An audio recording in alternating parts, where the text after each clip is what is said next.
May I present Mr. Kamal Bakrin. He is to take us on industrial competitiveness and productivity enhancement. Please, let's pay attention. So you have the podium.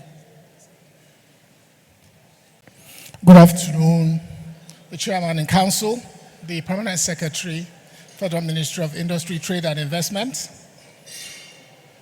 Directors of the Ministry, Honorable Commissioners, delegates here present. Thank you very, very much for this opportunity.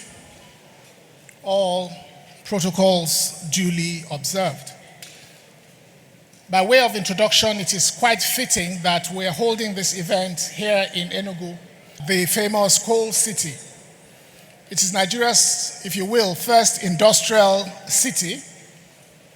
The mines, the railway, the power station. Enugu was running an industrial economy before most of us in this room were even born. So let nobody tell us or tell anybody that industry is foreign to Nigeria. That is not why we are here. We're not here to invent industry, we're here to revive it. And this is the time to make it happen. This is the time to make Nigerian industry actually compete. My assignment can be summarized in 3 words, which is to cut the cost, to raise the output, and to win the market. I'm going to spend the next couple of minutes doing just that. Let me begin first by going through 3 critical numbers. 1.34 trillion naira. That is what our manufacturers spent last year, 1 year, generating their own electricity. Not on new machines, not on salaries, on diesel and gas. Every factory in Nigeria is running 2 businesses. The factory and a private power station. Only one of those businesses is actually in our business plan. The second number, 57.7%. That is the capacity utilization of Nigerian industries in the second half of 2025, down from 61.3% in the first half of 2025. In simple language, what this means is that 4 out of every 10 machines we already own were standing idle. So not only do we need new factories in Nigeria, we actually need to make the existing factories work. The third number, which gives me the most concern, 4 million plus young Nigerians join the workforce every year, every single year. Those 4 million Nigerians are not waiting for the communique of this NCITI. So why are we talking about this now? It's because there is a window that is open. There is a window that is open, and we must not let that window close before we take action. Number 1, macroeconomic reforms that are beginning to yield fruit. Inflation has come down by about 50% from 2024 peak. The reserves are currently at $51 billion. This is the highest they have been since 2009. We have a semblance of stability that factories need to plan and to invest. Global supply chains are relocating. After what happened with COVID, we are seeing a relocation of global supply chains. And once a factory moves somewhere, it is very difficult for it to move again. Very critical. AFCFTA goes in both directions. If we do not compete, free goods will be flowing into Nigeria, not flowing out. So this window is open, but no window stays open forever. The bottom line of what I'm going to be talking about can be summarized in these 2 sentences. We as a country do not have a demand problem. We have a cost of production problem. Let me explain. Think about it. We have a domestic market size of 230 million people. Africa's largest consumer market is here. We have another 1.4 billion people around us with opportunity to be supplied duty-free under AFCFTA. Nobody on this continent needs to be persuaded to buy the goods we make in Nigeria. Our problem is that we overpay to manufacture those goods. And manufacturing is only 8% of the GDP. So the thing is that the demand exists, but the costs are the barrier. So the honest question is, how much do we actually pay to produce goods in Nigeria? Imagine this scenario. 2 factory managers. One, whether you say based in Enugu, Aba, or Lagos, the other one based in Ho Chi Minh City in Vietnam. Okay? Same machines, same ambition, the same 24 hours of the day. Now, let's look at how their costs behave. Electricity. The gentleman or lady managing the factory in Vietnam pays about 8 US cents per kilowatt hour. His counterpart in China pays about 10 cents per kilowatt hour. Our manager in Aba or Enugu or Lagos pays 15 cents, assuming they're able to get power on the grid. If we move to generator, it goes up to 30 cents per hour. And Lord knows we spend more time on generator than anywhere else. Everybody in this room, their first economics lesson was up NEPA.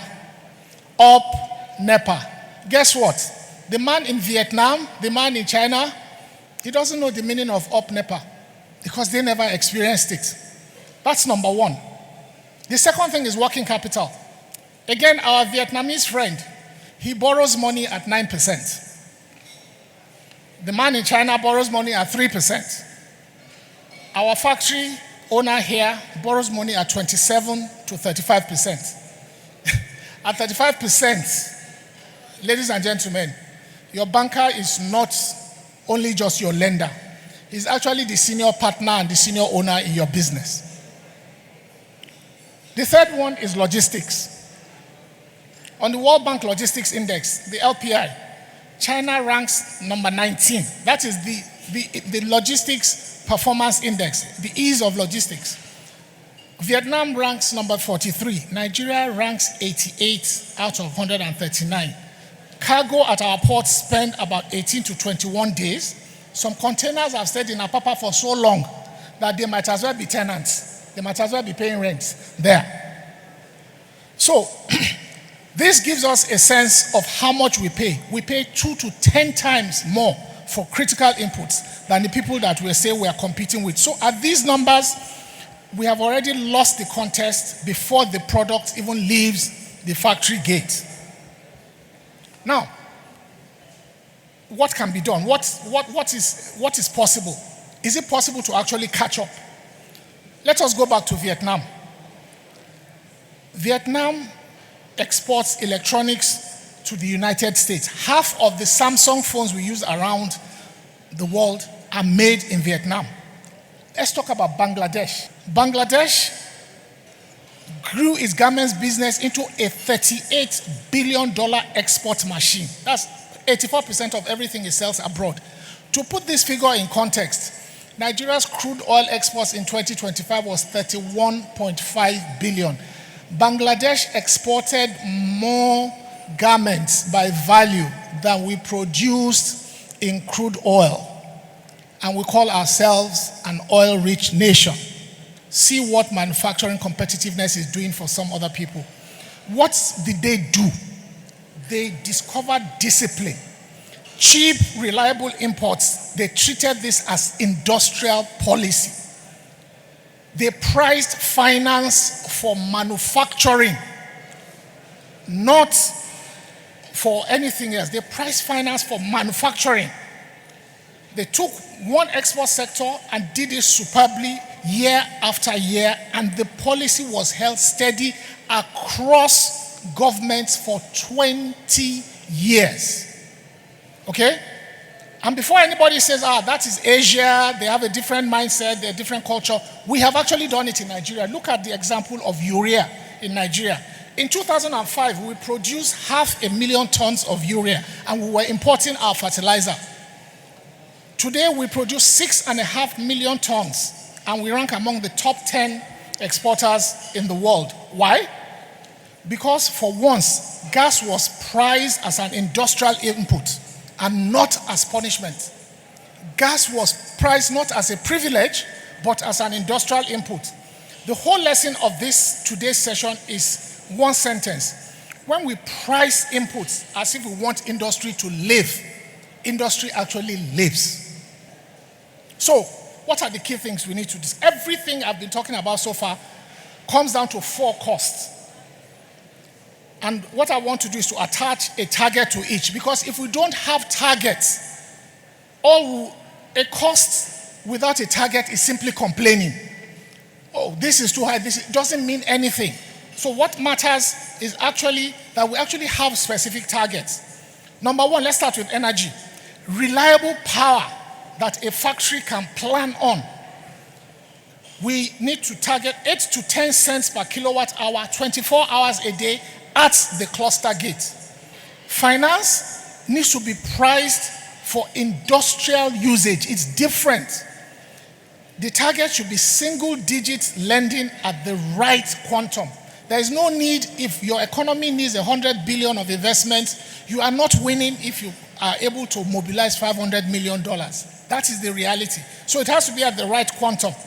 Logistics, goods in, goods out, fast, predictable. Our target should be under 7 days at the port.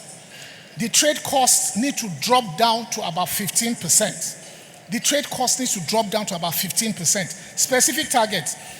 Skills and technology that will raise the output per worker. We very, very often forget this. It's important to raise the productivity of the average Nigerian worker. This is one of the secrets of the economies of like China and Vietnam, is what a single worker produces. And there's a lot of things that go into that. We don't have time to go into the details. So these are not aspirations for us to admire and to discuss over pepper soup only. These are the lines at which a made in Nigeria product actually becomes competitive and viable around the country. So what is the compact? It's not very important. Who is to do what? Because that is one of the challenges or the charges that the PAMSEC posed to us at the beginning. Both of us, both government and industry, need to do their part. Government can only fix what government can fix. And what are those? 24/7 power deals for the economic clusters. The single window that was touched on, enforced at every border agency. Not just people who are willing, every border must enforce the single window. We need to publish only one set of levies. We cannot afford to have roadside checkpoints if we want to be competitive. And then security on the production corridors with specific response targets. People cannot come into the economy where their security is not guaranteed. They cannot be competitive. And we need to hold these rules steady for at least 5 years so that an investor can plan accordingly with it. And regarding finance, the Bank of Industry and the other DFIs, Bank of Industry has recently is capitalizing to the tune of about 3 trillion naira. We need to figure out how to leverage this 3 trillion naira because it sounds like a lot of money. But we need to understand 3 trillion naira is about $2 billion. The sugar sector alone, which I represent, requires $5 billion for us to attain self-sufficiency in Nigeria. So you begin to understand how far $2 billion can go. So even the money we have to use it in the most creative fashion. What, on the other side, the factories, the industries, what do they need to do? Number one, they need to fix the machinery. A lot of what we call idle capacity today is simply broken down equipment. So we need to first of all fix that. We need to actively cut energy waste. But most important, in my view, on this slide, from the industry point of view, are the next 2 points, which is quality. We cannot treat quality, SON and ISO standards as just a formality. We must strive to attain those quality standards. Otherwise, we cannot even begin to dream of being competitive. And then training has to take a different mindset. Industry and ITF must work together to share the costs and to drive training. And of course, we'll talk about the fact that we need to buy locally, but we'll touch on that a bit more later. The next thing we need to understand, as we talk about what government needs to bring to the table, it should also not be a free lunch for anybody. It is important that we apply one single rule, which is that every incentive, every tax credit, every cheap power, every patronage, government patronage, must be conditional upon performance that can be verified and published. The target has to be the binding constraint. We need to ensure that we are able to measure and publish the results publicly. And it is critical in doing this that you only get it if you perform. Because the thing is, once people see incentives as an entitlement, any entitlement that is given, that is the end. You cannot take it back. So it must be that any entitlement that is given, any incentive, must be earned. It must be measurable, and you can only get it when you perform. Why do I believe that this council can actually make a difference? Because 2026 has handed us a fantastic starting point. It was mentioned earlier that the industrial policy was published in February of this year. It sets a target of taking the GDP contribution of manufacturing to 15% by 2030 and 25% by 2035. So we actually have a very clear goal that we are working towards. We've had the Tax Reform Act, which is in force. Some of the features is a 5% tax credit on factory investments, full recovery of VAT input, and also a full deduction of research spending. And of course, we know that the national single window was recently launched by Mr. President as well. And I've spoken about recapitalization of the Bank of Industry and hopefully the other development finance institutions. So for once, the plans are in place. Where do we stand overall? If we think about where we are right now, the policy part is done. And I think Pamsek talked about that the fiscal side is largely done. Trade facilitation, we have made good progress. But power and finance, we're still in the early days. So we can say that the planning part is done. What we now need is disciplined execution. Let's be very, very honest with ourselves so that we don't get carried away. Because we're not here to take a victory lap. Let's also recognize also the work that needs to be done. Number one, the Electricity Act. What it has done, it has opened up the state power markets, capitalized. But 3 trillion naira is real money, quite all right, but it is roughly 1% of the GDP against the 5% target that we spoke about. Thank you. It's just, we need to get to 5% before we can talk, because if we're still talking about 27% interest, we cannot compete. The single window is live, but cargo is still spending up to 3 weeks at the ports against the 7-day target. So the gap in enforcement is very, very apparent, and it must be closed. In order for us to achieve innovation and productivity, we need to look at the skills programs. 4 million people entering the workforce every year rather. But we're not talking about closing the productivity gap. So these are the things that we need to do. So pretty much what we have today is more of pilots, and we need to move from pilots to full implementation. This is where I respectfully address the states. Ladies and gentlemen, honorable commissioners, representatives of the states, competitiveness is ultimately won at the subnational level. I'm speaking to you directly now.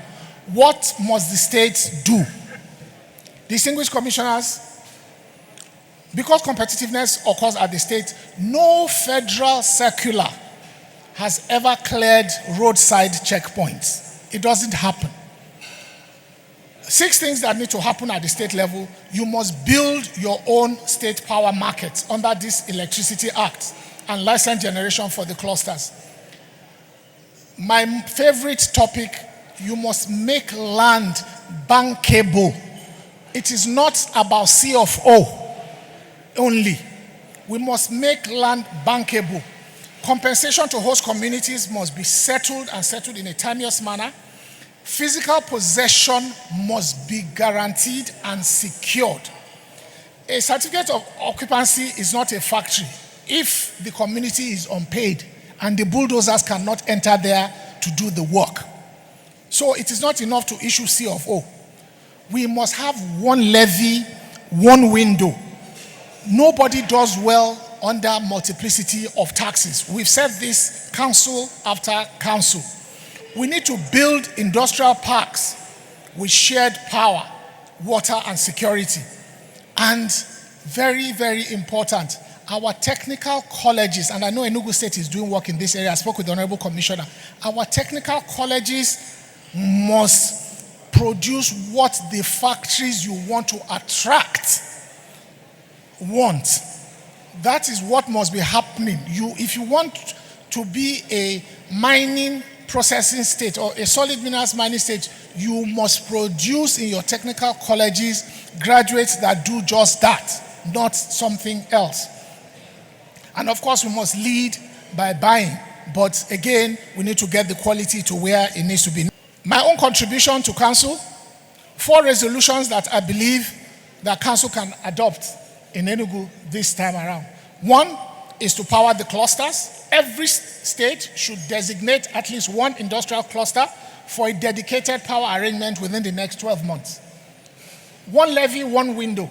2nd resolution, a federal state compact to harmonize levies and clear all the checkpoints on the industrial corridors in particular. Nothing is more off-putting to investors.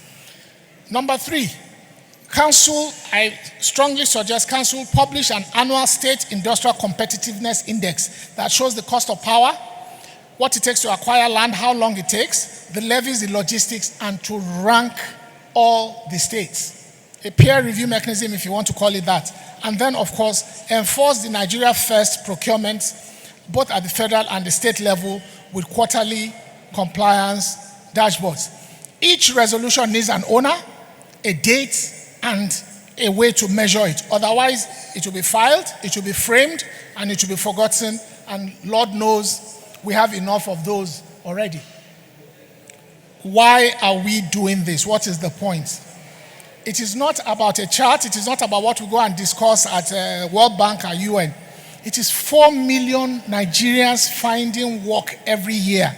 It is lower prices because when you produce goods near a market, okay, you are shielding that market from exchange rate shocks. It is the fact that every time you reduce your imports, the naira becomes stronger. It's the fact that you are able to grow every zone in Nigeria, not just Lagos, Kano, and 1 or 2 other places. It's because you also end up with a wider tax base in the sense that the more people you are able to capture, the more companies you are able to capture in the tax net is better than taxing the handful of people at higher and higher rates. And it is the strongest antidote to the Japa syndrome because the most painful export Nigeria has today is Nigeria's children. So it is the one export line that everybody in this room should be looking forward to shrink. Let us keep one scorecard in mind. 6 numbers.